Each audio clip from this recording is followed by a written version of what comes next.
Kasiabo atwa to na kwasie yi ana abusuafo bredo so sia de besom wada shima ma no nsia bo ye ma munyina jo emam wakwa babie mu ebra so se no nsia kasiabo ye de nyina dabre mo na nsamo dro ye de ba no ne eduma kwoti no bi enie Ghana mampanyi na dan kwa kufu ado de atudwa wose kwose galamse ko no obedi nkunim no enya de obejai ekun a wosoe e woso de biarada sanso ana mampanyi na do ne nto abo a wahase a wobo e wasantemantamu no wonani akyeremu e wokokobeni e bekwa kohwe empuntunyuma hodo bia mampanyi na hyase ene anamotu a wotu ade afa ho boso mefra ho NPP agitafo bia wonmo ho na ebo mampanyi na bahwe wonmo kyerɛ sɛ aban kra kyepanyi na wo yera yawdanso aban no twe a watwe ne dibra sensen no waye ade papa sɛ wotu sana mo no sanso na no hyɛ dwane ya wogina ode ma omanfo a wodoma east aboto mpeso so wono so aboye nuano mu a nyame yadom adwuada nkwa kwatro BC no wama wonom nyina tirinkwa ya wakansen de bi ede akyere wo mo ye bekwo suku ahodo mu na kyerɛkyerɛfo nkabo mu kuo 9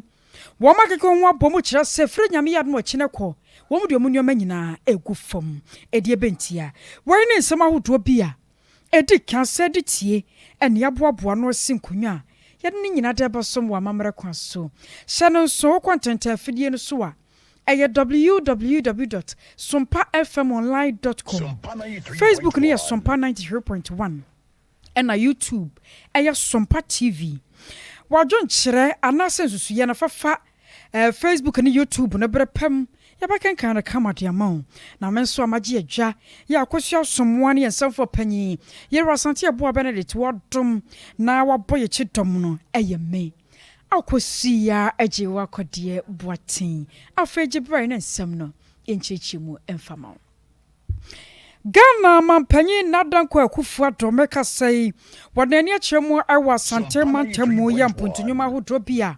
wahyasie de ode aso abofom ye woso obehwe ba bia ne mpampanso akwakoduru ene de sasane ne kine ya wode aso abofom na contractors won mkogu so ya so adwuma nyina da mampanyi de nani akyeremu a woba abehwe sane eho dwumadie ACB ekoro na aba woba ye no nam sasantema wowuranti woba ya pen wode nani kyeremu wo manhia ahemfie watebra ne kra nwoma so asantema wuraye rotu se tutu ya wotoso mienu wakona na so kwachia no kyerɛ sana na kwaso na aba wabana nam sa santema wowranti wantimi ma na wonna ne ti konfama manhia da biara da nam sunti no wababa sra na nankyɛn ekwan se kwan ba mu nko ade a wono ankasa na montuo ya wababa to ne nto abo a wababa bo wasantema ntamu no wodne nyina da ba hyehyɛ so na nkomodedie mu wo no de batuma kyerɛ sɛ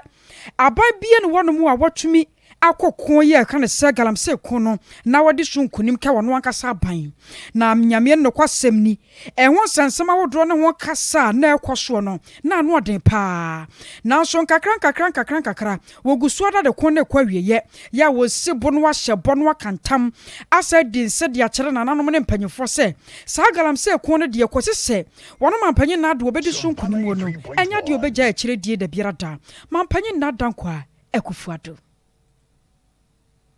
and the Juma here. But it is a performing in a Vegas on the buy and a Santa Mugia, you may be our. I think, everybody and then pushing one ever says, I'm my head more Hana, Miguel Juma. I mean, Mizia Juma Pa. Nearly 300 kilometers of asphaltic road, ever Santa Mary. And Oka, Kumasi 100 kilometers a year, Enka 100 kilometers a year will be the urban roads. 32 separate hospital projects in Ashanti in my time since I came into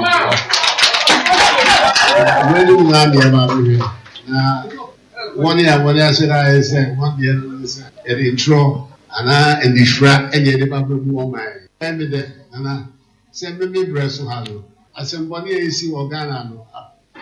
Kasa wo a pejapa so called Ghana say as I remember, that made this a for can't I'm saying once. My baby, but this will be a nana who can't be. I can't get I'm saying once. I wish I said, as you know, and quite no. Because I'm out for you now, so only I can't say more. And do the rich young who quiet reach me out also, a junior brand. I say, Tiguzo, as I may be about memoir. I said that in the near 6 every month. it's a map. Now, any baby, so I had the baby, it's Baba, Katasha, now, and no coming here, one who cry. Your passy about between us, you between us, a quiet. I made the Susan and other sources do already assist. I'm designing and some crowd to walk can be oh, council. Yeah, I have some papa, son, and the Abba, I'm not for the I do it be a brand. Panyin nadan kwa akufo adomanhia ahemfie eno ode sasem we ekoto dwane no achi no ana santemawura yerotofo se tutu ya wotoso mienu enso ba be kirem se ene wabade a wamanatena se nemmom wonhwe se na nneoma wodro wahyase a woye wo magana mu chichiro ne asantemantemu no wobepam aka na gana fo nyina yani ehunu bi oso do waso obakwaba John, o se wa ba he e fata. E bi se oyukutre e de sante hele. E do ti chance e to ba ha. Aba ji shi na bibia. E fata no kwa so ano. John, so fi so ba e na di wati. Sa fi bia otu si ho. E kwa pro Ghana man fa na ndi na se bia se memo aso so oba ha so de sa. To bi kwa no of maba. Oba he duma e ko so ase no na di na no na di wati. John, e lo asi do ka to na so de ne pa bo no ta wachiri. Send na ya obedi no wasa beba se be duma wa ye de so what ya kudru bebo ho de ru e pa won tuma of ni na so ewu se ampa ku pe su bi wa ye eni de wo bompa ya se de wo ye bi aso be ko so no de baba ta wachi Leon so da so pa wa be ko so mo mo fo hu duma wa de wasa do ma wo ha ya de na inde de pa ba be ta wachi ko pe bi me de ba ka no asa ba ko wa ko o ba ta wachi se de me dia Ghana mai that's what I'm doing. No, just show us that when I'm we are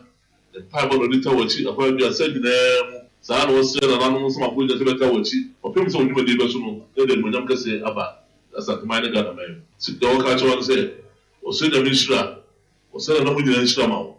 Say more then that way be ano, and then could be a matter of mine. It was so bad.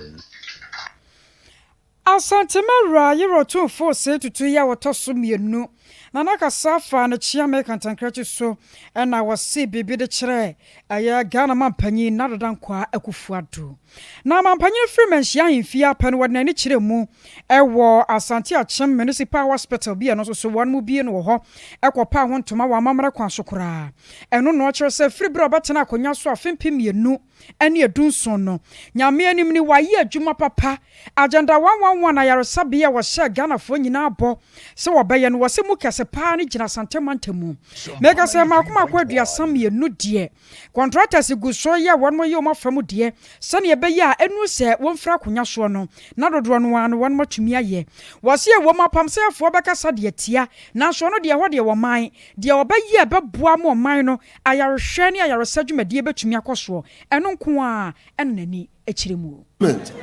is committed to improving access to essential and quality health services through the provision of the necessary health infrastructure, equipment and logistics, including the deployment of appropriate technology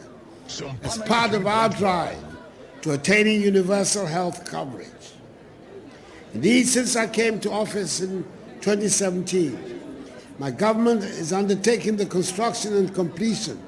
of some 32 hospital projects in the Ashanti region.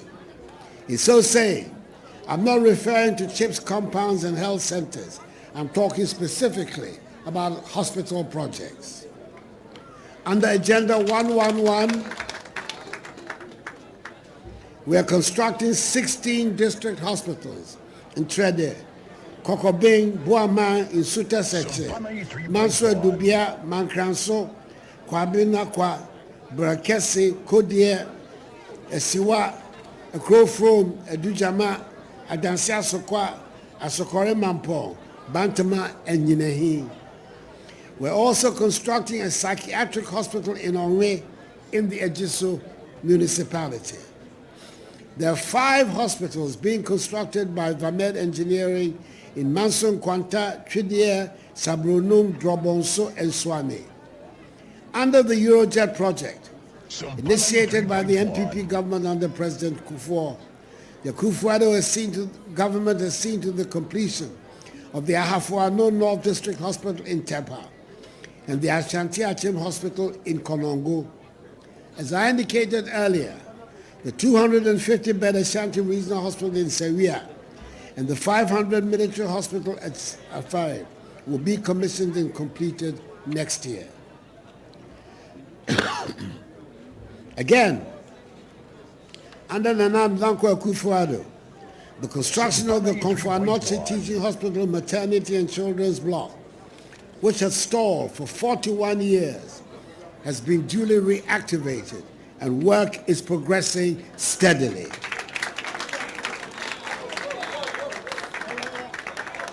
We're also completing 2 district hospital projects in Fomina and Kumau, which were inherited from the predecessor government. Very soon, work will commence on the construction of district hospitals at Ofinsu and Efijiase, as will work on the completion of maternity blocks at Tafo and Kumasi South hospitals, and the construction of a residential facility at Abrepo for Kumasi South Hospital. As part of my tour of Ashanti, I will on Wednesday inspect ongoing work on the construction of a trauma hospital at Obuasi, which is being undertaken by Universal Hospital Group. Now, before I conclude, I want to reinforce the call to the administrators to embrace and strengthen the culture of maintenance. Ghana mampanyi naradan kwa Akufo-Addo na enwachi no ana Konongo manhene Dr. Nana Abedimsan ye otoso mienu nana so kasai e wodwedi nase. I would like to thank former President Mahama for initiating the Euro project to improve upon healthcare delivery in Ghana. But I would like also to express our collective profound gratitude to you, Your Excellency, for seeing to the successful completion of this project. I would like to thank the past and present staff of the Konongo Udmasi Government Hospital, who through their dedicated service have saved many lives upon challenging conditions. The Konongo Udmasi Hospital started as a clinic and a maternity center by the Catholic Mission and was later handed over to the Ghana Health Service. By year 2000, Ghana Health Service came up with a policy that every district must have a district hospital. So the Konongo Udmasi District Hospital was birthed without enough infrastructure. An appeal was made to Konongo Hene for land to build a state-of-the-art district hospital to serve the growing population of Konongo and adjoining settlements in the municipality. Your Excellency, Nana Dankwa Akufo-Addo, it is important to acknowledge that the Konongo Udmasi District Hospital does not only serve the Asante Akim Central Municipality alone, but 4 other districts, namely Asante Achim South District, Asante Achim North District, Dwabin, as well as Busome Frehun District. With the establishment I will see away Konongo manhene Dr. Nana Abedimsan ye otoso mienu na asemienti ye kwoma so na ye ne yamane boni a wodi Ghana mampanyi na chi kwame redu akwa akodi nkomo dia fa ho kwame majoe. Hello kwame. Obi akwame wonu dede ewo ho kwame wote menka yie yo I will see ye bomode say yensa beka kwame redu ewa homa no so na ya hwese asoma mpanyini fra Asante Akyem no ehemfa pote pa no nani akyere na so enadwumadie no wono de asi ana kwame maaju bio. Hello kwame redu wote menka kwame agosia mo kwame yafo aso fra me kakra wa na tie de meka no asesi a hemfa pote no makwa kodru mu fra Asante Akyem no ehemfa pote na ese mu Yes, because your man was at the bar and question you are when she said, Mampeni, na dan kwa kuwa abatan kem halmo entra kabin odi abedi chesu endeku na dwumadie no edikan no anopai no o hye dwumadie ase no ade a odi nani ehwe different angles bompata ho eno ko ya woni empenifo asofo ene tutu ho na kodi enkomo eko asori ekotu correction na wose nyame enchira de man ho san se dwumadie na ehia se Yakobon bedi wani ansa na bibia ko bibia letumi aye so aba sentiment no tumi nyaro ko ntino o ko try ba ko na fi ya Yakobon bedi na ya wo yelo so etumi akododo enumu na osofofeni na wono abroche mu na odi edu na sabe ni waba intrafe ewo sentiment mu osofofeni a ono nso so ewo ye frɛ no reverend mo Nelson ono enenne empaibo medie no odinemu na odi ma omampani enu eti omampani so e de ne kotubi gu fam esere Yakobon mu a se de edika ke na no firi ho na akosia na odi na ni fe mesia esense so iyo Yakobon firi ho ma na ba santi man tem ho dia kwa bia so no ayo so na asase ma re dia ntine ikasi okọ na wokọkọji akwansere fi otufo eisen akosia bra akodu ho no otufo na bedwofo na nanom na ekado amu ke sanse no mwanya ntere bese omampani ba santima ntemu a ejibu okodu ho no de na ayisem na omampani de abuko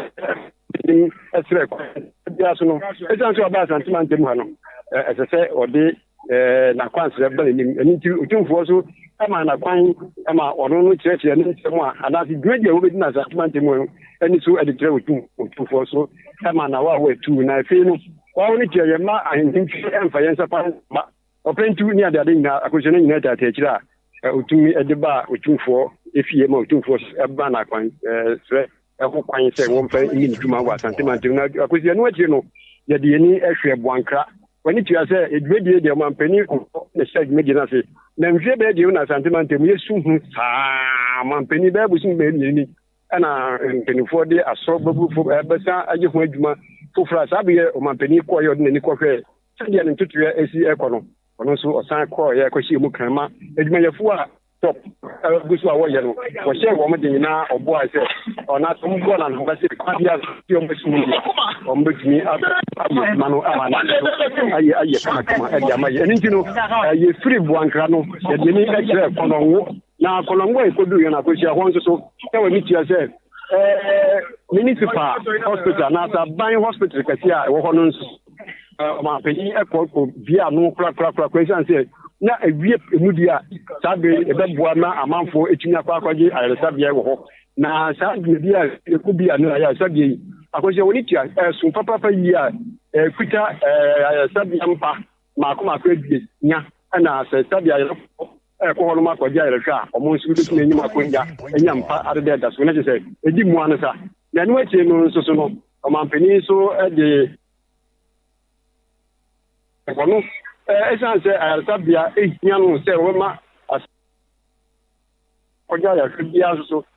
enya nfa ahudie ni ntino na ekase wo ba no bia no na esu ye kama amomo osu dia se di edo mampani na ma no nso so oyi ni ano kama ma ni na no ekwa ni mu kan ke esanse meje no na ache ekwa bia so na se omuhia se ombeboa etimi akoso akosia eya how bebre ko pebre so bi no nom wai nyame ya adma wɔkyena yɛbɛsan so aba wo nkyɛn na mampanyini baabi a wɔde n'ani bɛkyerɛ no wasan so abɔ yɛ mu yɛda se bebree abusua yɛma ne bɔne Kwame Redu ɛna yɛte ne nkyɛn no na kyɛ sɛ mampanyin na do ne nto ɔbɔ a wɔbɔ no ɛna wɔde ne nyina da si a nyame ya adma wɔkyena wɔbɛsan so atoa so yɛkɔ nsɛm foforɔ mu na abosome frɛ ho ɛna yɛdri ɛna no da mampanyin de krataa pie gyae na wɔkyerɛ sɛ aban krakye panyin a wɔwɔ bosome frɛ ho mansini mu yɛwura yɛwodanso na adwuma no wɔntwentwɛ so kakra ne nyina no fa tape bi a apie dwa na yɛwodanso kasa kyerɛ mu a galamsey ho nsensɛm yi na kyɛ sɛ papa no wotim sɛ ne ho bɔ mu wɔ kwan bi so na NPP akyitafoɔ bi a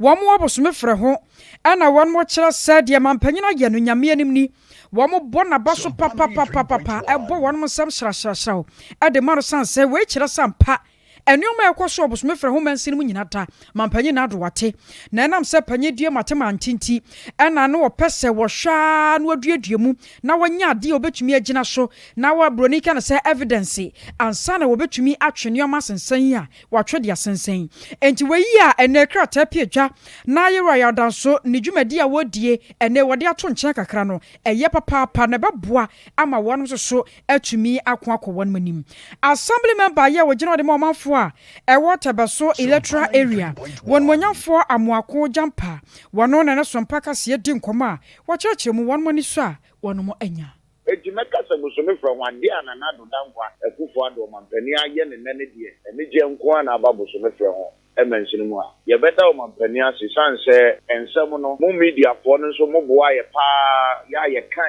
no ana mo we ya o mampani atu ne kire se ampa o mampani nye se na wonte na se de na wo ka so no de wo ye emlem ni no wo de mra e na eye adwuma se yi wo so won tantan na won hwehwe audio ni mu se ye no kra yeni a ye ne papa ne ti Busome from ha ne de ye kan si su bia na nyimre se audio ne de wo ye da ya utime ntwe ne ho mfiri ho eye wo no ne voice anasa ne ne na ababeto abontre no se ye se suspension ye de ye tre o mampani se suspension ya yo de amani da ya aban be se tia ne ka obesa aban be sa bo ne ho ka eti ye be tre o mampani se on fa this me fa lecture ni mumu na ka ho ye hu se wo wura no afi kra de DC no wonye DC kra piem e wo Busome frɛ ho suspension de what if you so aban be sa bo ni nyina nso ya o man ni sika e ye sa de bo ne ho ka nipa wo se obuama ensuo asai o di galamse hu edwa e kyerɛ sɛ ye mfa China po enkwose binji forest etibi no yale bia boga ye de sese no free ochina eko no assembly members a ye ni bre ya ye sorry gina ye no ye nso ye baba behia na officially no ya babo ntene aba beta o mampani ase e wa namon a enne watu e de ama Busome frɛ ho emensin no we kyerɛ sɛ papa no asem bia ye katre ni bia no wote na obeye ho nso adwuma ne enim sɛ that indefinite suspension na wura ne enya de obesan aba na chipi eti de ka kyerɛ Busome frɛ ho fo nyina ne sɛ obia ma na ninye e wa namon a o mampani atuo no ho na yenim nie sɛ enya de o mampani besa ma wura no atena ho ama mensini no asa akɔ baabi a enam sanse mensini no minua asai sɛ de ye nyina da bia ye kan bibia nkoso e wo mensini ne me no kasai asambere ne free January ebesi na me no kasai yanko asambere meeting da wo Abusia Tabaso electoral area assembly member ya ho ne monyamfo amoako jampa wone nana ya obo amale bia bo garebo nkomo e wo meman ti dwumadie eso ye kwansan foforo mu na nyame adna wo kyena ne mofra one more junior high school one more kwakotworo ensohwe atwato mekire BC no na wokọ Doma East abato mpeso so a mrahye ya wogina wode mamfo ho no ye monyamfo Paul Chumbema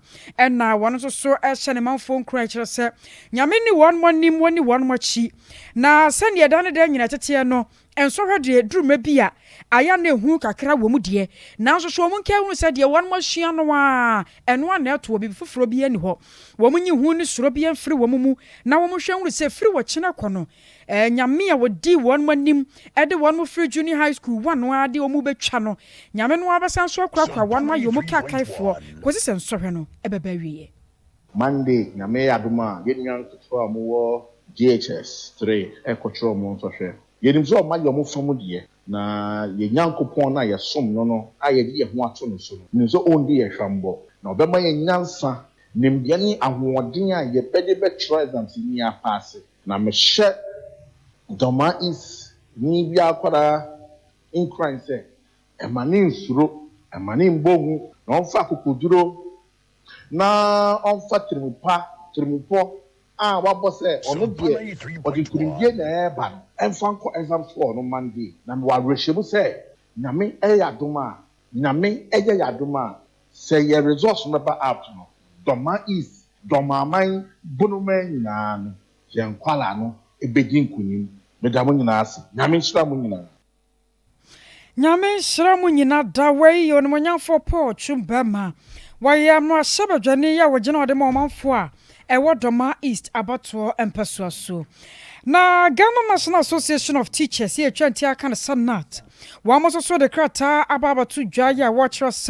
wa mo my mafrare nyina tinkwa. Nyame yad mo kyerɛ so hwa won baba kyerɛ no. Won mo sra sɛ enkoda no nkyerɛ na won mo kyerɛ no adwene mu fan mu. Na wo hwɛ mu pa no a edru ensɔhwɛ brɛ mu sɛ ya ɛne yɛtateɛ yɛsi akoda bi akɔkɔbɔ apɔ wɔde funa wura mama yɛakye no ɛde kaka ho apɔ no kora liki yɛbɛtwa bi mu pepɛsi mu ɛne de kaka ho wɔsɛ saa nneɛma wɔ nyinaa fa so bi ani so na mmom sɛ wotwerɛ na wohunu sɛ adeɛ wɔhyia no ɛno ana atoɔ nti wode wotiri mu fan na ɛtwerɛ a nneɛma nyinaa bɛkɔ yie de ama wo ama nsɔhwɛ da no so wobɛtumi atwerɛ no watwerɛ no yie ɛnam so ma wɔn aka biribi de akyerɛ wɔayɛ kadwumakuo no ɛkyerɛ sɛ wɔn mpa bi ate biem ensansem afi bia esie se nkoda akɔtworo nsɔre ya se apoliki wa abra nya nkoda no na de apɔ ne baayɛ na mmom wa ekadwumafoɔ ne bi ɛyɛ na eduruma bi a omkɔgye sika na wa mo de apɔ ne ba mɔnche soɔ na so bɛ akɔ wie kye na ho ntansere kɔkɔbɔ nkoda no ɛnya ade afi wei wɔn ba ma ho kwan ama bibisa atumi asie ɛnam so nti wɔn mo kyerɛ sɛ wɔn mo mahwehwɛ mu frɛnkyɛm nya adwuma wɔn mo ha wɔn ani sane samansama wɔ sama ne tamfo nsuo na wɔn hwɛ hu sɛ firi nyame adom ɔkyina ɛnsɔhwɛ nkoda ne bɛtwerɛ de korɔ no ɛnneɛma nyinaa han bɛtɔm na nkɔnkɔba sɛ nkoda no yɛbɛte asɛm bi a ɛde wɔ haw anaasɛ amanneɛ ɛbɛba yɛkɔ nsɛm foforɔ mu na abusua akyerɛkyerɛfoɔ nkabɔ mu kuo nnan bi akeka wɔn ho abɔ bi a utag wɔn mo ka ho bie wɔn mo baeɛ wɔn mo asɛm nyinaa yɛ tiawa ne nyinaa na sɛ nyame yɛ adom a efiri wɔkyena de korɔ wɔn mo ɛti atua ɛwɔ aban no so na yɛmpa sɛ yɛbɛgye asɛm no akanti mpanyinfoɔ sɛ nnwuma da sɛ ne wura no yɛkɔ ɔma no so na ne national president ɛde ma utag professor solomon nunu akɔakɔdi nkɔmmɔ prof maadwo a ɛso mpa so nie hello prof wotimi nkan mu adwo hello prof maadwo a hello good evening. Good evening. What's a menka? Hello, Prof. What's a menka? Me te wakasa no na minim sa what's a media dia. Abusua ye bo modern science sabeka Professor Solomon Nunu, national president Adema Utag na ye no edi asemi ho enkomo sanse wachina strike no a one more chase one more kono anu odin kakra sa yete ha yanka bi hyemu na strike is ade yankɔ ne yesa ne prof nkodi nkomo prof majoy hello prof timenka majoy professor Solomon Nunu yamwajo so mpa so nie yo abusia professor homa no yantenenka yie anka ne de ne yete ne nka na wono na nti yanka afekura de yentene nka yesra mu technicians no mumra maboa ye na yenhwe wo hawa wo hono no na yentimi entu asie sanse asem no aba no eho hia pa na wono mo nsem a wono mo kane nyina da kyere mu se na santem wo mo ne National Labour Commission ekokohia ya na wono mo ka bibi fa wono mo fu ho nsansam brofaka se mu ba ko hwe kan se vehicle maintenance ho asansam a na wono mo su senka empanyfo badom wo mo allowance ba ko mienu bi na so ne nyina da no wo ne National Labour Commission fo ko share no ensam no ya yehwe buata won mo ka kire mu sa na no krampo doctor wo say ya wodu twimo sofo a wo hwe manga na wo masua won sam so no sofo ya no so wo hwe wa padie won sam so yewura Ignatius bafo awu won mo nyina da tena se ya ranka mu nim se won mo nsam ahodo mo hawa won mo fam wo no enka ne nyina da bekwa kwa wiawie pa ewi a kire no wekyere sam empanyfo kwa tena so a wo ma hunu ba bi asem no ankasa etumi kwa wie Prof Majoy. Hello, Professor. What's your name? Majoy. Hello, good evening. Prof, Apomi, dear. Hello. Hello, Prof. Metewan can Apomi, dear. Nyamia do me hoye. Mo yada nyamia se. Prof, dear, yanka bin shemu ni yata se nyamia do mo wachina. Mo kwa strike. Paying for some new desk and urano. What are my chere yamwe? Strike ni nyina no asechera ne sei na de nti na mamokoi Okay enti ne ama ye strike action ye declare and say e be yaketu ase ma ye allowances bienu bia ewo ye pay slip so off campus allowance and vehicle maintenance allowance. The mumia papa ban say a yana busumi siantimbia aban the rate of flow na idea calculation was so because the rate no based on gallons. The mumia yakwa kuhune say BM break crane aban engines sign no even though I adjusted the flow rate no amaye. And it is over full and number 16 cities and you 80 prices are costro. 80 say na say a buying say the original no big na and no the a how crab edumaya for. 80 sa near me na mana papa ban say and you see a theatriana. Yet they are semi codani labor commission. Labor commission cast using Konyani and Kasa. Nemo Unkunya see him who say near man koye into another this as semi akobe. Agina sie no anka sampanyimfo tumi ka bibi kyerɛ mo na wɔn mo hyɛ mo mmere no na wɔn betumi de aka asɛm na wie anasa sɛ yankasa wɔn anka hwe ankyerɛ mo ankasa yɛne aban mpanyimfo ehyia mu no wɔn anka bi pia ankyerɛ na emu no yɛn ka ne sɛ ne yɛn san kɔ hyia mu labor commission na sɛ yɛbɛkɔ no labor commission na wɔtwe da bi a osi etu kaa esi Ghana mmeammea nyinaa ne ebehyia nkran ne ekɔ labor commission ekire na hwee mfimu ma ene na sɛbesɛbe yɛkɔ no sɛn ɛna kyɛ sɛ wɔ no wɔkyina ɛna mo hyɛ ase a mo nkɔ class nkɔ kyerɛ deɛ enti fitikyerɛ kɔ no nyame yɛ adom na ade pache a ene yɛ nkɔ kyerɛ deɛ enye yɛ nkɔ a na emu adwumayɛfo wɔ Ghana universities nyinaa na kan bom yes strike action adok wɔ deɛ sɛ ɛde how kɛseɛ na bɛba o sɛ putupuru mu saa na wɔn nka bi nhyiamuo na wɔkyina adwumayɛfo nyinaa yɛ mo universities mo kɔ strike deɛ wɔ how de bɛba no so dok mo adwene ho saa ya dream ho akɔ akyire pa ɛna asɛ me anyi putupuru asɛm because ya hyɛ asɛ sɛ ne aban ka yɛ try sɛ nke betumi aso nkonya asolve problem starte this year April mu hɔ no enti fiti April ya bo aban kuma sanke betumi aso nkonya ne asolve problem na moment mi ankoba ne sa enti nya bia akɔ bia obɛka sɛ medwumayɛfo de ahohare so na take say decision there bi ente sakra na emom no ya bo aban pinu mu ba epunu ne mbie da adok wo dia me how bebre yade wo sie no yɛhwɛ akyerɛkyerɛfo wɔ my Ghana mu adwumayɛfo wɔ mo universities ahodoɔ minim sɛ enne da dua wɔ mo tie wasɛm a ɛwo ka asɛm tia wa bɛ na wo ka de akyerɛ wɔ mo na ahodaso bɛn so ɛna wo de ma wɔ no adwumayɛfo a yɛti ne anwumre university adwumayɛfo nyinaa ɛbɛsrɛ mo sɛ wɔn si abotre no mo ntwɛn sɛ mpanyinfo bɛhwɛ no ne aban asi nkonya solve problem no na emom no fitikyina ɛkɔ no deɛ yɛde yɛnyuma bɛgu hɔnom kakra ne ahwɛ atoto ne ma sɛ ne ɛbɛyɛ a mahohare kakra bɛba ɛwɔ yɛakatua asɛm mu because hwɛ sɛ ne nneɛma ɛkɔ yi a fuel kusoro na ɛkɔ na sɛ yɛsɛ bɛma isae allowances me ɛyɛ vehicle maintenance allowance me off campus allowance egyina baabi egyina na deɛ eno deɛ emuo bia enti ɛhɔ no yɛbɛsrɛ wɔn sɛ wɔn nte ase na yɛnhwɛ na yɛntoto nneɛma yie prof yɛbɛde wase no bɛ no wadagye nyame hyɛ why me da ase amen yo Abusuani yɛtena nka national president at the Mayutag Professor Solomon Nunu ɛne yɛtena nka na kyɛ sɛ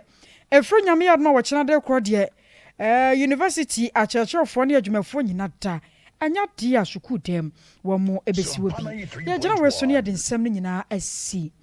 ɛne enua ba akosua somoa papa bi ayi na de kyɛ kura yi enua gu akyire ɛna ba bia wo kɔ me ametete no ne yakɔ akɔhwɛ sɛ na akosua beduru fie a sanse neno a no na ho fama no ɛyɛ asɛm o odi sɛ nkodi mampanyina chi na yewura sante eboa Benedict wono so bedom boa pa sansem no mkrogin kwabena kese wo hene ni ama crunches of mame premani nana ya obo male bia boga afia je wa kwode nana ya Grace enafe Murphy wonu nyina ka ho bi na eso wokosunya nso a ye wo akua abrono ma wo ho enafe nso so chami ni mo woni nkae no yeda mo nyina mo sedam wase Rexford ka ho bi Godfred ni Akiola school fees PK nana yaw David Ketchwe ne nkae ne nyinaa yɛdamu ase ya sɔre so akoedie na nyompa ɛtoa so na mmom ambɛtena se a mekenkan nsɛm yi medin ɛne akosia agyewa kɔdeɛ boaten ya sɔre so deɛ di hɔ ɛtoa so